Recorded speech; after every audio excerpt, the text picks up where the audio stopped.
Sir நம்ம பேசும்பொழுது நான் அந்த எலக்ட்ரிக் வெஹிக்கிள்ஸ்க்கு வந்து நிறைய சலுகைகள் கொடுத்துருக்காங்க. அதே மாதிரி செல்ஃபோன் விலை குறையும் சொல்லியிருக்கேன். இது நல்ல விஷயம் தானே சார்? இதை எப்படி பார்க்குறீங்க நீங்கள்? 2-3 நாள் முன்னாடி நீங்கள் தயவுசெய்து இந்த அங்கிலேஷர் ஐயர் ரொம்ப பிரபலமான எக்கானமிஸ்ட் அவர், இந்த Times of India Economic Times அதெல்லாம் எழுதக்கூடியவர், ரொம்ப பிரபலமான பொருளாதார நிபுணர். அவருடைய ஆர்டிகளில் என்ன சொல்கிறதுன்னா, எலக்ட்ரிக்கல் வெஹிக்கிள்ஸ் அது இன்றைக்கி யார் லீடிங்கில் இருக்காங்கன்னா மேனுஃபேக்சரில் சைனா. அதே போல் இந்த மொபைல் ஃபோனில் இருக்கிற அந்த பேட்டரி செல் இருக்க அது எங்கே அதிகமாக அங்கே 90% கிட்டத்தட்ட 90% of the production comes from China அப்படின்றாங்க. ஸோ இந்த ரெண்டும் நீங்கள் இதுக்கு நிறைய குறைக்கிறீங்க அப்படின்னு சொன்னால் அங்கேருந்து இருக்கணும் டம்ப் பண்ண மாட்டானா? இது இது இப்போ நான் என்னுடைய பேச்சாகவே எடுத்துக்க வேண்டாம்.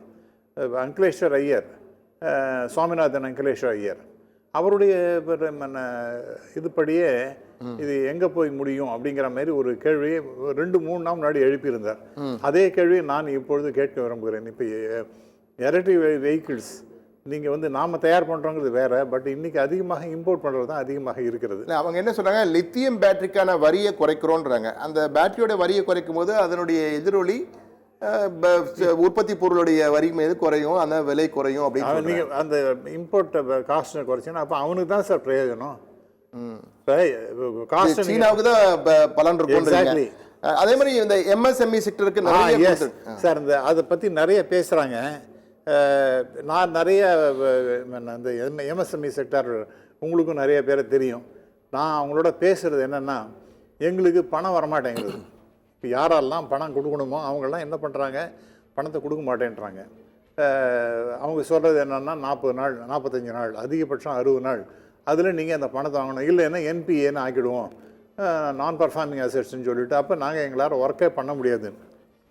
அவங்க கடன் வாங்கும் பொழுது இப்போ முக்கியமான இஷ்யூ என்னன்னா,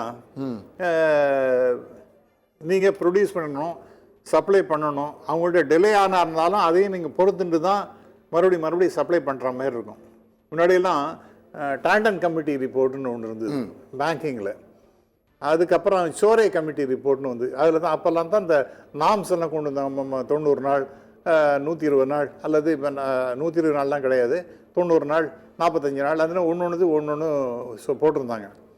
ஆனால் நான் போய் பேங்க்கிட்ட பேச முடியும், சார் இதான் சார் எனக்கு ப்ராக்டிக்கல் ப்ராப்ளம், இது நீங்கள் 120 நாள் ஒத்துக்கலைன்னா என்னால் ஒன்றும் பண்ண முடியாது சார். சோரே கமிட்டி சில ரிலாக்ஸேஷன்லாம் கொடுத்துருக்காங்க, தயவுசெய்து நீங்கள் பாருங்கன்னு சொல்லிட்டு பேங்க் மேனேஜர்கிட்ட பேசினா அவர் அக்செப்ட் பண்ணிப்பார். ஏன்னா அந்த மாதிரி ப்ரொவிஷன் இருந்தது.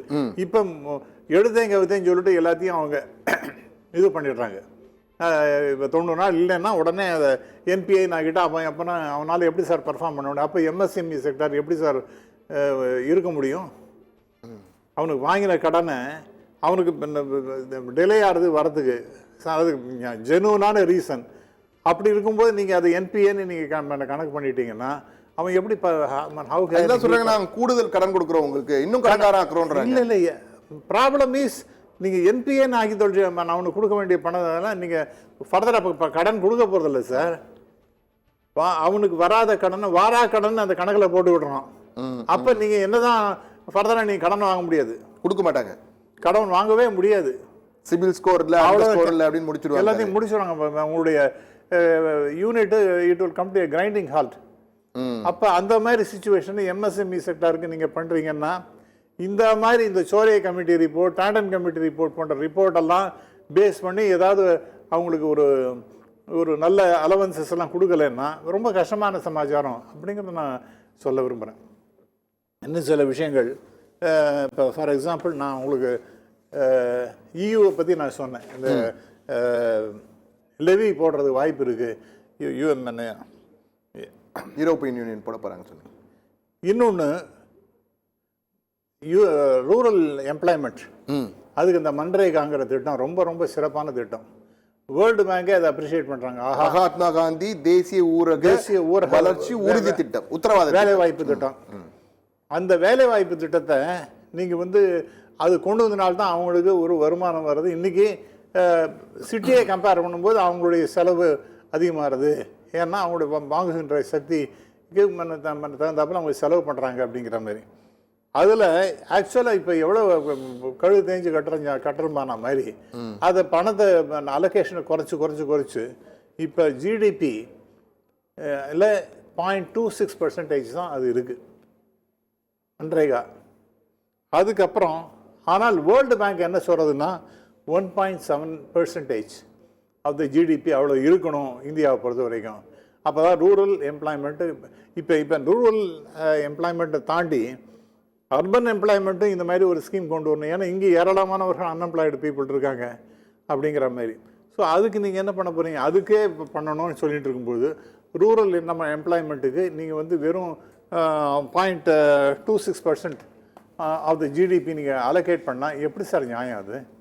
அப்போ நீங்கள் எந்த விதத்தில் நீங்கள் you are helping the rural people to gain employment? ஏன்னா எல்லாத்தையும் அல்டிமேட்டாக சுற்றி பார்த்தா வேலை வாய்ப்பு தானே சார், வேலை வாய்ப்பு தானே ஒரு நாட்டினுடைய முதுகெலும்பாக இருக்குது பொருளாதாரத்தை பொறுத்த வரைக்கும். அப்போ அதுக்கு நீங்கள் பணமே கொடுக்க மாட்டேன்றீங்க அப்படின்னா எப்படி இது நியாயமாக இருக்கும்?